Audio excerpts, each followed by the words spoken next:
Pravni fakultet Univerziteta u Tuzli bio je domaćin posjete komandantice NATO štaba Sarajevo, brigadne generalice Marti Bisel, koja je studentima i profesorima ovog fakulteta održala predavanje na temu Bosna i Hercegovina na putu NATO saveza, izazovi i perspektive. Tom prilikom generalica je istakla da je pred Bosnom i Hercegovinom dug put do NATO saveza.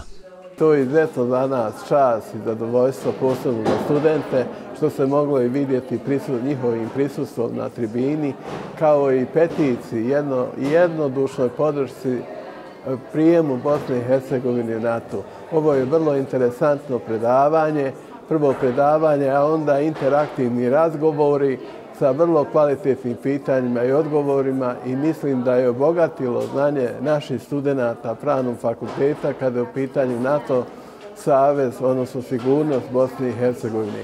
Mislim da smo još ovim dolaskom još više dobili volju i sigurno da će Bosna i Hercegovina nastaviti i uskoro postati članica NATO saveza.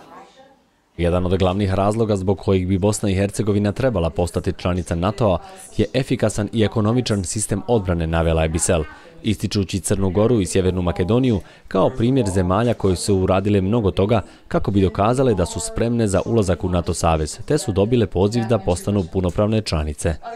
It was a great opportunity to speak to the University of Tuzla today.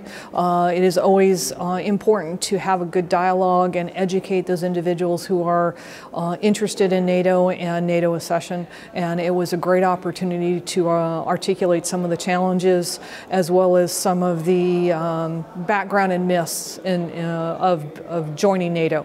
Obviously, membership is very, very far away, and it's more important that BIH continue to move forward in making reforms and make those other long-term decisions at a time when it's more appropriate. But again, it was an honor and a privilege to speak here at the University of Tuzla, and I very much enjoyed my interaction with the students. Dekan Pravnog fakulteta u Tuzli Izudin Hasanović generalici Bisel je uručio peticiju koju je potpisalo 500 studenata u cilju ulaska naše zemlje u NATO savez.